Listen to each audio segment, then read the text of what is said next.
go. Me. This is Mark from River Rock Television with the Dark Queen for a change on the right side. Hi, I'm on the other side of the camera this time. The other side. And we are joined by the one and only Mendoza. A legend! Oh my Who God. just fucking blew Voodoo apart. Oh my God. Welcome back to Belfast. You're too kind. Thank you. It's good Welcome to be back. back. Hello guys, how are you? It must be good to be back. I mean, I love it here. I keep saying, you know, it's a trip. I keep coming to the UK and never make it here for some reason. It's hard to book gigs here. You're one of the few artists that's actually played here with every band that you've been in. I know, that's apart from Ted Nugent's, pretty bad. No, you never that's played here with Ted pretty Nugent, but no, that's you played here with Whitesnake, you played here with Thin Lizzy, you played here with the Black Star Riders on their first tour. And Dolores. And you've done the Daisies tours as well. Yeah. We want to talk about initially your new album, Viva La Rock, which is absolutely amazing. Thank you so much. And I want to ask you, how the hell did you find time to do it? You just find it, you know.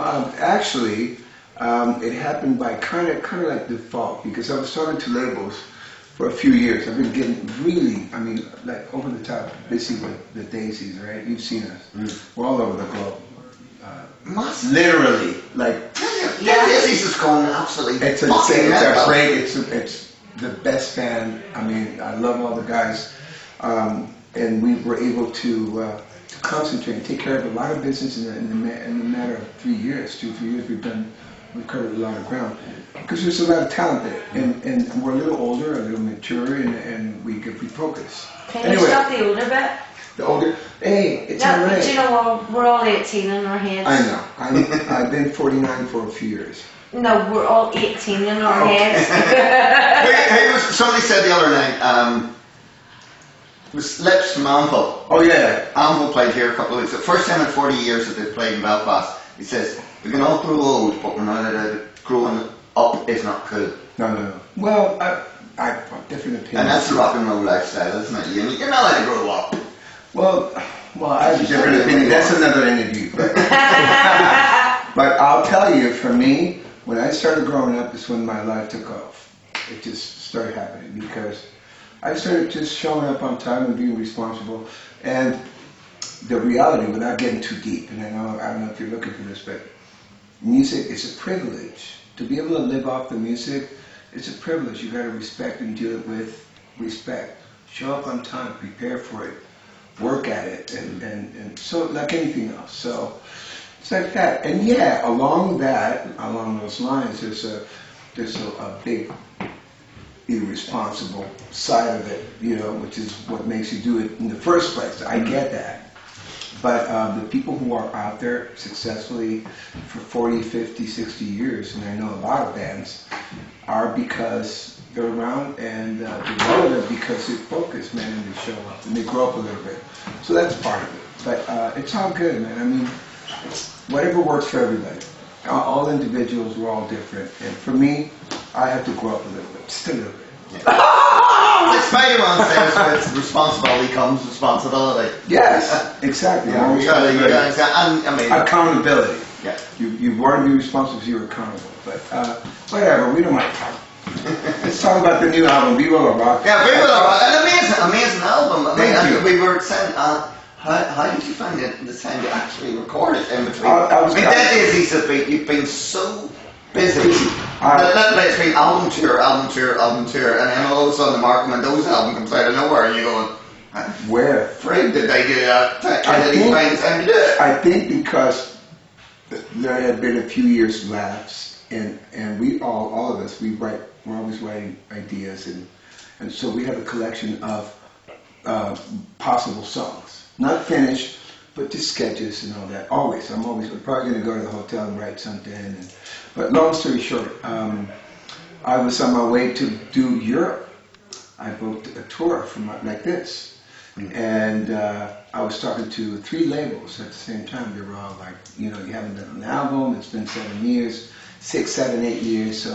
So we want to do that. So long story short, I was on my way to Copenhagen to do some rehearsing, and the label from Copenhagen, Denmark, Michael Anderson, Target, and Mighty Music got in touch, And he just, I liked his proposal, and it was great because he's artist friendly. He takes care of, he's fair, you know. Yeah, so he put a good thing on the table and I said, all right, I have 2 weeks. And so I left home 2 weeks early before the tour, and we got there, and then also the big factor for me was working with Soren Anderson, who's a talented cat, and him and I have a great chemistry, and the first day we got together, I mean, within the hour, without kidding you, without exaggerating, we had Viva La Rock, and this is something I've been wanting to, it's been a phrase of mine for a little bit, being Mexican, Spanish descent, you know, so I used to say, hello, Viva La Rock, or goodbye, Viva La Rock, or that was my sign-off thing. And so I had this thing in my head, and we got together, he started a riff, and I'm going, yeah, boom, boom, boom, boom, boom, and within an hour and a half, the song was done. So we said it right away to the label, and he says, yes, this is going to be the title cut, this is the single, this is the name of the album, la la la, so we went along with it. And so we have a little theme going, you know, which is great, celebrating my heritage too, you know, the Latin thing. You're here in Ireland, so there's one song that sticks out, obviously. It's from your heritage as a musician as well, it's Chinatown. Yes. 2 questions on it. Why Chinatown, and why pick Mike Tramp to do lead vocals on it? It just happened. I'm the kind of guy, I'm very impulsive. Had we planned it, it probably wouldn't have come out, wouldn't happen. I also had Richard Fortas, who's now with Guns N' Roses, come and play on that. Everything just aligned, you know. We got together, and within 2-3 days, Michael stopped by to say hello to Soren, and it was nice seeing him. And then in conversation, we realized that he was such a big Thin Lizzy fan.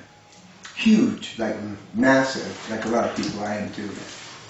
And then the conversation came up, and you know, I would like to pay tribute to some of the bands I've worked with, you know, who are considered classics, who are the bands that made a difference in the, you know, they became part of music rock and roll history, like Thin Lizzy, yes, like Ted Nugent, and so many more that I've been lucky enough to be part of. So Chinatown, it's a song that I've been playing around in my set for a little bit. I think it's like a deeper cut, you know. I like the theme, I love the lyrics. Because it's not an obvious song to cover. That's what I'm saying. That's why I like that. I like the idea that it was just me paying tribute, a tip of the hat, and saying thank you for all the years. You know, it's a great opportunity, la la la. And I'm not going to touch the big, huge, massive hits. I'm going to go for a deeper cut. There's so much music that they did, man. You know, Thin Lizzy, man, the catalog is just massive. Yeah. You could do 4 or 5 albums of cuts that nobody knows, you know, they're just off the radar. Yeah. Johnny Fox might be a good one for Exactly. you, because that's got an amazing bass line. All of them, man. I mean, Phil was unbelievable. He had his style, he had his way of writing and recording, and all the boys did. They were very special. So, long story short, I picked Chinatown. It was the logical thing, and we got in the studio, and I think we did 1 pass, and it was done. Boom. You know, it was all done in 1 take. That one was, yeah. It sounds like 1 take. We wanted to keep the life, yes. I wanted to capture, it's not perfect. I heard it and I'm going, oh, yeah, we could have cleaned this and done that. Yeah, I can understand where you're coming that? from with there's the wee bit of graininess Yes, to it. yes. But that's And the what voice makes better. it. Yeah, but that's what makes it such a really good cover. Yes. Well, Because it's not perfected. No, it's Because real. Thin Lizzy never perfected. Yeah. Exactly. When you hear the tracks back and you really get the fine tooth and comb, you find, but that's what makes it. Music needs to be captured. The moment needs to be captured and recorded and documented. When we started, the digital thing came in, and it's a great tool. I'm not going to knock it. You got to embrace it. It's part of what we do. But when you have the ability to go back and clean things up and change and edit and polish this and all that, what you get is synthetic. Yeah. You can overdo it. Yes. It's very clean. It's very, what's the word? It's synthetic. Polished. Well, it's polished, synthetic, but when something is so. Yeah, it doesn't sound real. I like grease, man. And Yeah, I like the butter. graviness. The I like the grit, gravy. Yeah, the grit. When you You play, want- you when you want play an to album, fish. when you play an album, you hear the needle dropping. You hear the grind of the vinyl.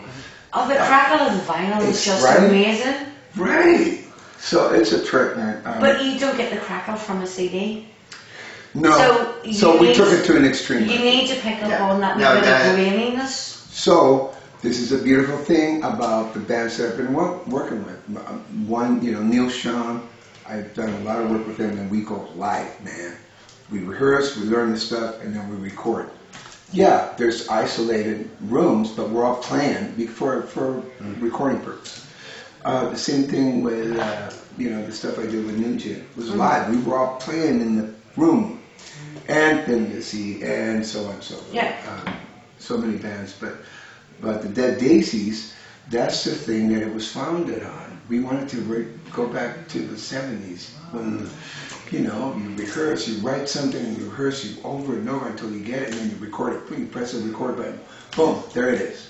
You've mentioned the Dead Daisies. We have to talk about the Dead Daisies. Well, absolutely. There's a brand new album coming out. Yes, Burn It Down. It's amazing. I've seen. Have you heard it? I've Not heard yet. some. We've heard some of the preview tracks. We've seen some of the videos that are out there, Resurrection. and it sounds absolutely fucking amazing. It's to be honest. massive.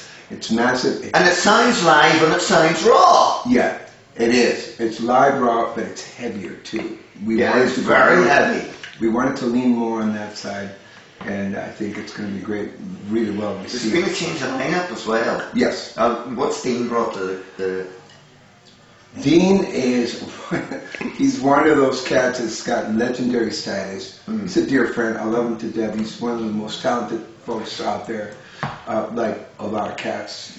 Brian as well, Brian Tishy. Brian wanted to do other things. And this is what happens when you're extremely talented and you can't wait to get over there and do that. I have a little bit of that too. You see it. But you're in so many bloody bands, but the yourself. Dead Daisies was, to be honest, for me, it was like the ultimate opportunity to do something that matters, to something of substance, to be able to work with these cats and get up, kind of like light the fire of classic rock again, fly that flag again, and maybe introduce to the younger generations what it used to be like back in the 70s and 80s. So that's what we're doing, and a great bunch of cats. We laugh all the time. We crack up. We have so much fun, man. And at the same Seen you time, live about 4 times now. You just look like you're having so much fun on we stage. do. And when we're writing and when we're recording, it's just a bunch of funny cats. So on the new tour for the Dead Daisies that's coming up, is there going to be a lot of the new stuff, or are you going to focus on the older stuff and introduce the new stuff But you're slowly? you're- Well, I don't want to give it up, do I? I mean, the idea is to be a surprise. But, of course, we have to include some of the new stuff. But that's another band, man, that a lot of people don't know. If you go back to all the catalog, there's some great stuff. Yep. From the first album, before I joined, to the second one, which was Revolucion, that we started in Cuba, to, The Face I Love, which is an EP, to Make Some Noise. Which was an amazing and album. Live and Louder. I mean, it's like 5 pieces of work and writing and recording and great songs, man. Great songs, great stuff. Yeah. What strikes me about the Dead Daisies, it's when the project first started, everybody said it's just another super group. All these guys get together. We can't help it. But it's built a momentum of its own. Yeah, well, what opens the door is when you have a group of, of that caliber get together, of course it's going to get some press and attention. And we knew what we were doing. We knew that was part of it, but we wanted to, okay, we're knocking on the doors are opening up, but we want to deliver, And we didn't want to be, and we've had many conversations about it. We did not want to be another super band that goes out, does one album, tours, and then boom, it's over and move on. We wanted to do something that's substance, something that would make a difference. And I think we're on our way. I mean, we got on the map, on the radar, and it's a great team of people from the band, to the management, to the team, the crew that we have. It's just a family that works really like a well-oiled machine, you know. And yeah, so it's a team. There's one thing that struck me. I mean, there was an announcement on Valentine's Day, which I thought was absolutely brilliant. And it's the Dead Daisies to play on Valentine's Day. You're coming back to the Steelhouse Festival. Yes. But you're like third on the bill. Yeah. And you could easily headline that. Well, but it's not the Dead Daisies attitude. Really, is it? We are, you know, we're ready. You're just happy to get out there and play. We're ready to do whatever it takes to, you know, that stuff you earn it. You just don't, you know, you got to earn it from fans. You got to earn it from the production team. You got to earn it from the agents. You got to go out there and make a difference, and we're on our way. I mean, without sounding pretentious, we've been working very, very hard to get a little higher on the totem pole, but we can't say, all right, listen, we're not going to play on this, you know. Yeah. And well, I remember the very first time I seen the Dead Daisies play a festival, and it was not long after you joined the band. Mm-hmm. And listening to people talking in the crowd afterwards, and they called you the covers band. Yes. And I went, but they're not.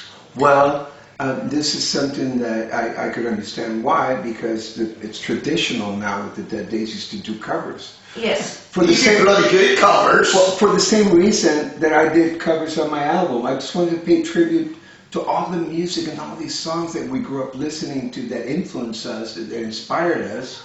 Because there's been so much. Yeah, but then you could turn around and do Fortunate Son and do it better than Creedence or whatever. Not better. You know, in my opinion. Well, my opinion is like, you know, you just change the color a little bit. But that's the testament for a great song. Yes. When a good song's a good song, you can do it in any style, and any band can do it, and it's going to stand the test of time because it's a great song. You know, and you did brilliantly. And Creedence Clearwater Revival wrote so many great songs. Yeah. We're all fans of them. Thank you. So that American band, we're all big fans of Grand Funk Railroad. Yeah. And there's a lot of people that don't even know who Grand Funk Railroad were or is, you know. And we wanted to do something with Independence Day theme. Yeah. And so we had a U.S. There's a little story there. We had a U.S. We went to South Korea to play for the troops, and we wanted to play Americana. You know, we wanted to play something to celebrate the U.S. of A. and freedom and all that stuff. And it was Sweet Home Alabama. You know, which is an amazing song. Also, I love Skinner. Big fan. We're all fans. And then the other song was We're an American Band. So, and the kids loved it. They went bananas, you know, because they hadn't seen home in a year or two, and they're like in some foreign country missing home, and we come, we're an American band. They loved it. So we realized that the response was over the top, and then the 4th of July was coming around, and it was like, let's do it. Let's throw it out there, you know. And it was recorded live. So Live and Louder, that was a live album. It's a superb album because you can actually hear the mistakes in it. Yes. And a lot of bands would edit out the mistakes. Yes.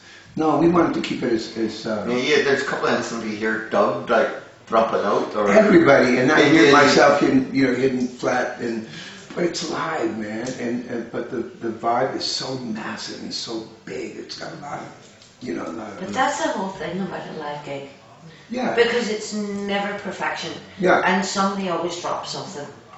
Or a note, or a guitar, or breaks a string. And that's what makes it live. Yeah. One of a kind. And if you're lucky enough to document it. But, you know, the Daisies it's just a very, very special band. The people in it are special. Management they've assembled a great social media team that's making a difference out there. Yeah, your social media. How important is social media? How important is social media for you as a band? Because the Dead Daisies that's one thing that's impressed me. I work on social media in my day job. So you see it. You guys are amazing at it. You're constantly pumping stuff out, but you're not doing it. You're doing it the right way.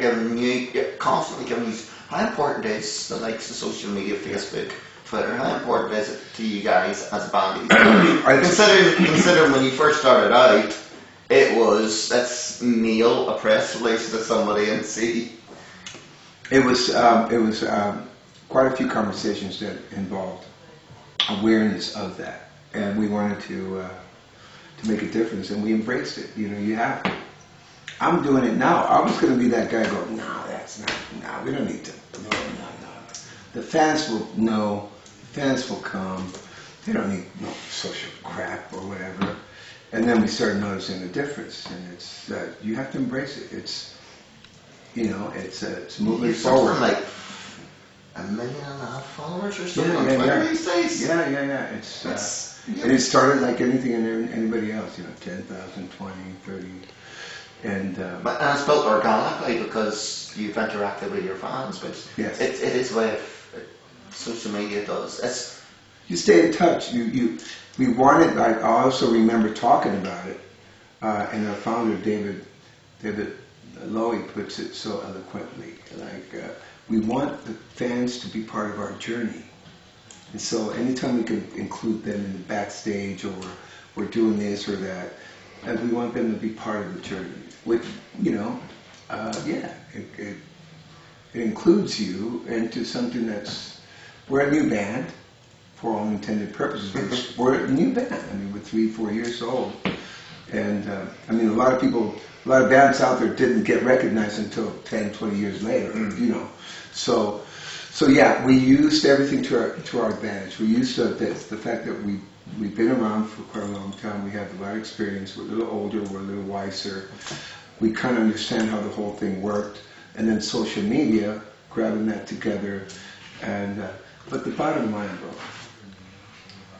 all that would not happen if you didn't have the talent. And you know, Karabi, Aldridge, Lowy, and now you got Dean Casanova, and I'll throw myself in that little mix. So, and we really gel and work really well. So yeah. But it's part of all the years of. We used to have all the talent, but the one thing that always strikes fans about you is the likes of festivals like Steelhouse, like every other festival that runs, and you have played Steelhouse several times. You still come out, you mingle, and you embrace the fans. Yeah. So that takes the whole social media out of it. Yeah. That's the most social media actually. That is the personal media. Yeah. And that's when people go and talk into social media about it, you know. Yeah. And again, because we appreciate our fans. The bottom line, man, I don't know if there's some folks out there that don't agree, but you know, you can have the best music and be the best band, but without the fans, what is it? I mean, they don't come to your gigs and don't buy your records. So that's something that we're all very in touch with, and we're aware of it, and we just want to say thanks. I did it tonight just to go. Trust me, I could have gone and crashed, you know, because I was tired, but you know, it was great. People show up. It's very flattering that people take your time to come and support you, you know, and especially now it's so relevant and it's so important right now with the way the music business is. You have to support it. Without the support of the fans, it's going to disappear. That's it. No questions about it. Without the fans, the little clubs that we still have around to go play, for people like me that are doing side things, I mean, that's it. It's going to be over. You do massive arena gigs. Yeah, and with festivals. All of your bands and festivals and everything else. And then you do these wee tiny gigs. Yes. Where maybe 100 people turn up. Right. And you still pay attention to every single person in that room. Yeah. Should it be 100 people or 1,000 people? Yeah. Which of the ones do you prefer? The massive big gigs or the intimate ones? I prefer the ones where I get a response, like tonight. And I don't know how many people were there. I tried to get out of that equation. I don't even think like that. It's just entertain, make a difference, allow them and help them to kind of lose themselves for a minute, for a couple hours, get away from all the mundane freaking stress here and the bills and emotional stuff and relationships and all that crap that we all deal with in life, They just forget themselves for a couple hours.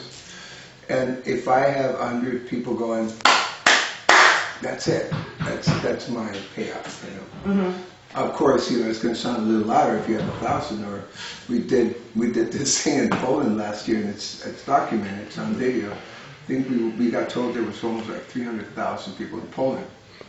Woodstock Festival. That's huge. That festival. Yeah. Massive. And then when they clapped, they went, wow, I just got chills. Come on. So that is powerful. But to be able to come to a little room, I always think it's a little harder. That you got to have something special to offer to touch, you know, 20 of those 100 people or 30 that are standing right in front of me like he is. So, all right, here I am. Whoa, you know. So it's all good. It's all entertainment and rewarding on so many different levels. So yeah. I dig it all. I hope I never changed my opinion because I'll always gig. If I start having reservations about, well, that's too little, that's too far, I can't do that one. That one's 100,000. Okay, I'll do that one. That's a little club 80. You know. Yeah. I'm gonna really keep myself from doing a lot of stuff. I dig it all. I love the challenge of doing it. You know, trust me, this tour already, this is gig number 3, and I'm fried. I'm toast, and it has nothing to do with the music at all or the gigs. It's the travel. Yeah. In the perfect world, I always say, if we could play twice as long on stage, play music twice as long, travel half as much, and then make 10 times the money, it would be a perfect world. Marco, we're taking up an awful lot of your time. That's all right. Thank you. Thank you very much for talking to us. New Dead Daisies album called Burn It Down is coming out in April. Yes. The guys are touring the UK shortly afterwards. Yes. They're going to be all over. They're going to destroy. Burn it yet down. again. Uber Rock, highly recommend you check out the new album. Plus, Marco's solo album is absolutely amazing. And this Was is Dark recommended Queen by saying bye-bye to Marco. Thank you, baby. Thank you This so is much. 3, 2, 1, and it's over, out, and keep her listening, keep her See you between soon. the hedges. Peace!